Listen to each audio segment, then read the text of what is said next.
Good morning again. This is Neil Spate, Thurrock Nub News. You may have followed a post I just put up here from down in Tilbury where there was plenty of water lying about, and I got a call this morning from a couple of residents in Stamford-le-Hope who were concerned about what was at that point in time some rising waters close to where we had floods a couple of weeks ago in Stamford, and they asked me to pop down. So this is a little bit like a tour maybe of hidden spots that you haven't actually seen in the borough as I wander down by the side of the river in a minute. But this is the back of the new housing estate on the old Stamford Road, and as you can see, the overflow pond that is here for water is pretty full. This time 2 weeks ago you couldn't have stood where I'm standing, or unless you wanted to stand in about 2 foot of water. This whole area was flooded, and as I say, residents this morning were a little concerned that the same thing might happen again. And looking at the skies above, which are quite grey, who knows, it may well end up being that way. But I thought I'd just show people who don't know exactly how these things work. This is an overflow pond from the back of those houses that are being built. As you say, there is a secondary pond which is actually flooded previously as well. But this runs alongside part of what becomes the River Hope. And as I say, I'm right next to the main railway line as it comes through Stamford-le-Hope, and I'm about to go underneath it. But if you want to play poo sticks, this is a place to come today. It's fairly racing along here. Quite a lot of water coming down into Stamford today, but not dangerous at the moment. We wander along the river path, as I say. Those of you who like my little reports now and again to show you bits of Thurrock you might not have seen before, probably never even knew this footpath existed, and you can walk down this way. But you would follow this if you were coming down from the Manor Way. The other side of the railway line, of course, is another load of new houses about to go up. But you've got this water running down, and it meets a second tributary in a second as we go under the railway line bridge.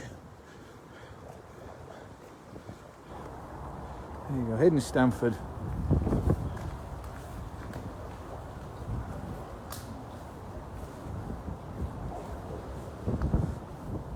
And as you can see, this area here where you've got water running off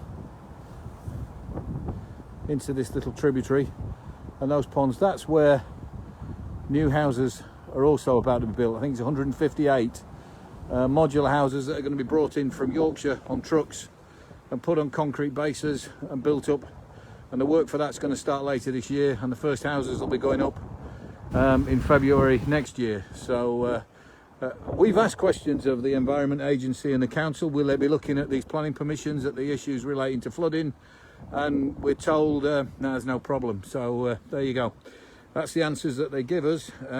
But it's certainly something that's concerning an awful lot of local people, and I believe it's right that we reflect it.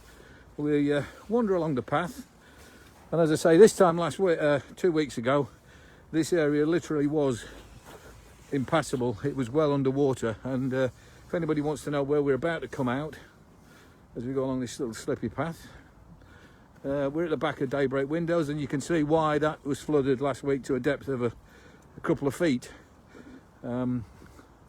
And we have another bridge across the river, and we join another tributary. And we're almost at the scene now of one of the most dramatic pictures that I took a couple of weeks ago, which is at the end of Belreeves Close, which was underwater, and several cars were several feet deep.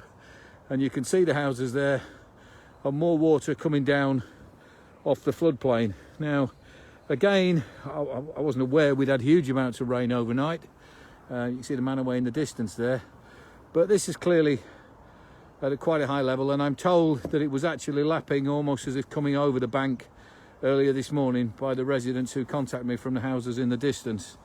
Obviously Daybreak Windows will be hoping that it's not going to get any higher for them again. And of course what you're seeing now is the site of the proposed new Stamford Town Centre car park. So if water rises and falls this rapidly, I hope you don't park your car here one day and get on a train to London and come back to find it's floated away. But we just dropped back, as again, just to show people where we actually are. This is an area that was under flood, and as I say, the most dramatic pictures came in this car park, where a number of vehicles were significantly damaged and flooded out by water that came all the way over here up against these houses. It was lapping at the actual houses here, the foot of the houses. You can see they look a trifle damp. I hope the appropriate damp courses are in there.